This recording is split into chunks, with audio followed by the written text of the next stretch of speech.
Hello again, we are now in another speaking lesson. Speaking lesson 20. Evet, 20. konuşma dersiyle yeniden tekrardan sizlerle beraberiz. Bugünkü konumuz if clauses, yani eğerli cümleler. Eğer şöyle olsa nasıl yapardın? Eğer böyle olsaydı neler yapılırdı gibi. Evet, hemen başlıyoruz. 20th speaking lesson dedik. If clauses. İlk sorumuz şu. If you had only 24 hours to live, what would you do? Eğer yaşamak için sadece 24 saatin olsaydı ne yapardın? Evet, sorumuz bu. 24 saatin olsa ne yapardın? If I had only 24 hours to live. Sadece 24 saatim olsa I would pray. İbadet ederdim. I would spend time with family. Ailemle zaman harcardım. I would help who need help. Yardıma ihtiyacı olanlara yardım ederdim. Tabii bu tarafı hiç konuşmamıza gerek yok. Direkt cevabı verebilirsiniz. Mesela şimdiki sorudan göstereceğim. If you didn't have enough money for bus to go home. Eve gidecek otobüs için yeterli paranız olmasaydı ne yapardınız? What would you do? Bak nokta nokta if you yerine I ile başlayacaksın. I didn't have enough money for bus to go home. Ya da bunu hiç demene gerek yok. Direkt cevap ver. I would go on foot. Yürüyerek giderdim. I would need help. Yardıma ihtiyaç duyardım. I would lend some money. Biraz borç para alırdım. Evet, devam ediyoruz. 3. soruyla devam ediyoruz. If you were on vacation. Evet, tatilde olsaydınız. And you lost your passport ve pasaportunuzu kaybetseydiniz. Would you know what to do? Ne yapacağınızı bilir miydiniz? Evet, tatilde olsaydınız ve pasaportunuzu kaybetseydiniz. Ne yapacağınızı bilir miydiniz? Tabii cevap olarak direkt cevap verebilirsiniz. İşte I would visit the consulate. Konsolosluğu ziyaret ederdim. Ya da uzun cevap. If I were on vacation and I lost my passport, I would visit the consulate diye uzun cevap verirdim. 4. sorumuz. If you saw a robbery, would you report it? Eğer bir soygun gördüyseniz, görseydin. Would you report it? Onu rapor eder miydin? Nokta nokta. If I saw a robbery, oraya yazmıyoruz dedik. Tabii ki, of course, I would call the police station. Tabii ki karakolu arardım. Polis merkezini arardım. If you could afford any car you wanted, which car would you choose? Afford, buna yetişri olabilmek. Yani parası olarak buradaki şeyin var. Buna gücün yetiyor. İstediğin herhangi bir arabayı almaya gücün yetseydi hangi arabayı seçerdin? If I could afford any car I wanted, virgül, ya da hiç söylemiyoruz, direkt cevap. I would choose any of the luxury cars. Herhangi bir lüks arabayı seçerdim diyor. Evet, 6. soruyla devam ediyoruz. If you could see only 3 people for the rest of your life. Hayatının son kısmında sadece 3 kişiyi görebilseydiniz. Who would they be? Bunlar kim olabilirdi? If I could see bla bla bla, yani nokta nokta, eğer görebilseydim işte only 3 people for the rest of your yerine my life deyip they would be olabilirdi bunlar. My leader, benim liderim, benim önderim. My wife, hanımım. My father, babam. Bir sürü cevap buraya yazabilirsiniz. Evet, diğer sorulara geçiyoruz. What if your cell phone fell in the toilet? What would you do? Diyelim ki cep telefonun tuvalete düştü. Ne yapardın? Buradaki what if neymiş? Diyelim ki gibi. Yani tuvalete düşerse cep telefonu ne yaparsın? What if my cell phone fell in the toilet? I would buy a new one. Yenisini alırdım. I would get angry to myself. Kendime kızardım. I would try to take it back. Geri almaya çalışırdım. Yani tuvaletin içinden. Oh. If you could eat only one food for the rest of your life, what food would you choose and why? Hayatının sonuna kadar sadece bir çeşit, bir tane yemek yiyebilecek olsaydın hangi yemeği seçerdin ve niçin?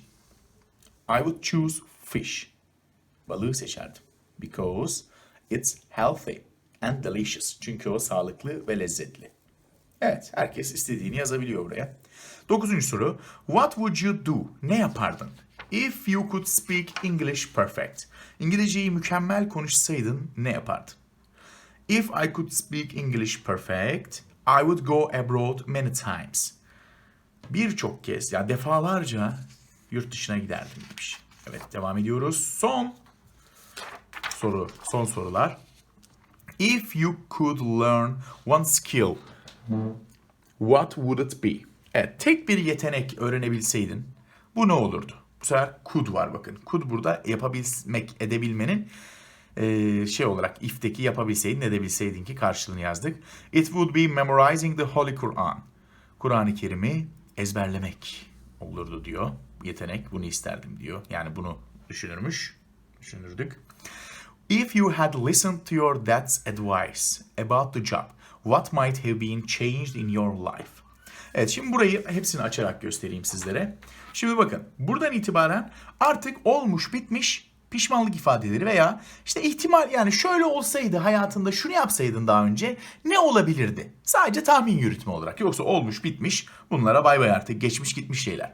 Bunlarda da şöyle kalıplar var. Bakın, başa had veya hadn't getiriliyor if'ten sonra. Ondan sonra fiillerin üçüncü halleri geliyor. İşte if you had listened to your dad's advice about job. Meslek hakkında babanın tavsiyelerini dinleseydin, ki dinlememişsin. What might have been changed in your life? Hayatında neler değişebilirdi? I might have been more happy. Daha fazla mutlu olabilirdim. Evet, böyle bir cevap mesela geldi. If you hadn't bought a house in your neighborhood. Mahallende bir ev satın almasaydın, ki almışsın. What might you have lost? Ne kaybedebilirdin? I might have lost many friends. Birçok arkadaşımı kaybedebilirdim. Çünkü orada olmayacağı için mahallende başka bir yere taşınınca mesela diyor. Tabi bunlar hep tahmin, olmuş bitmiş şeyler. If you hadn't been a tourist guide. Şurayı söylemeyeceğiz. Eğer turist rehberi olmasaydın. Which job might you have chosen? Evet, hangi mesleği seçebilirdin? Buradaki might, may'in geçmiş zamanı gibi, yapabilirdim, edebilirdim gibi hemen hemen. Yani may, might, şöyle söyleyeyimse olasılıklarda. Geçmiş zaman gibi demeyeyim de yine. I might have chosen to be a businessman. İş adamı olmayı seçebilirdim diyor. If you had been a businessman. Eğer bir iş adamı olsaydın, ki değilsin. How might you have behaved your employees? İşçilerine, çalışanlarına nasıl davranırdın? I might have behaved kind and trustworthy. Nazik ve dürüst davranabilirdim diye cevap yazmış. Evet, buraları anladınız değil mi? Yani burada olasılıklar artık buradan itibaren, olasılıklar değil de geçmişte olmuş bitmiş, bunları gösteriyor. Ne diyorduk biz bunlara? Had ya da hadn't geliyor. Sonra fiillerin üçüncü hali geliyor if'lerden sonra. Ve ondan sonra sen burada işte yapabilirdin, edebilirdim gibi olasılıkları kullanırken might have'le cevap veriyorsun. Tamam. Hep might have'le bakın. Might. Evet. Çok kısa bir şekilde hemen bunları okuyalım. If you could learn one skill, what would it be? It would be memorizing the Holy Quran. If you had listened to your dad's advice about job, what might have been changed in your life? I might have been more happy. If you hadn't bought a house in your neighborhood, what might you have lost? I might have lost many friends.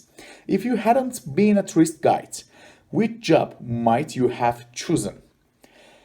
Belki de burada have olabilir. Tam ona bakmak lazım. I might have chosen to be a businessman. If you had been a businessman, how might you have behaved your employees? I might have behaved kind and trustworthy. Evet. Hemen bir öncekilere de çok hızlı bir şekilde okuyalım. What if your cell phone fell in the toilet? What would you do? Diyelim ki cep telefonun tuvalete düştü, ne yapardın? What if my cell phone fell in the toilet? I would buy a new one. I would get angry to myself. I would try to take it back. If you could eat only one food for the rest of your life. Hayatının kalan kısmında sadece bir yemek yiyebilsen. What food would you choose and why?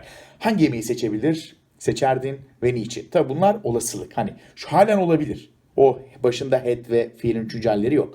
I would choose fish because it's healthy and delicious. What would you do if you could speak English perfect? İngilizceyi mükemmel konuşsaydın ne olurdu? If I could speak English perfect, I would go abroad many times. Yurt dışına birçok kez giderdim. If you were on vacation and you lost your passport, would you know what to do? Tatildeysen ve pasaportunu kaybettiysen ne yapardın? I would visit the consulate. Konsolosluğu ziyaret ederdim. If you saw a robbery, would you report it? Of course, I would call the police station. If you could afford any car you wanted, which car would you choose? I would choose any of the luxury cars. Lüks arabalardan birini seçerdim. If you could see only three people for the rest of your life, Who would they be? Kimler olurdu bunlar? They would be my leader, my wife, my father. Herkes istediği cevabı oraya yazar. If you had only 24 hours to live, what would you do? Evet, 24 saatin olsa ne yapardın? If I had only 24 hours to live. Tabi bu hala devam ediyor bakın. Geçmişten bir şey, pişmanlık değil. Şu an için soruluyor. Öyle olsaydı, işte 24 saatin olsaydı bundan sonra ne yapardın? I would pray. İbadet ederdim. I would spend time with family. Namaz kılardım gibi. Ailemle vakit geçirdim. I would help who need help. Yardıma ihtiyaç olanlara yardım ederdim gibi diyor. If you didn't have enough money for bus to go home, what would you do? Evet, yeterli paran yoksa otobüs için olmasaydı ne yapardın? I would go on foot. Yürüyerek giderdim. I would lend some money. Biraz borç alırdım. I would need help. Biraz yardıma ihtiyaç duyardım. See you in another lesson. Bye. Başka bir derste görüşmek üzere.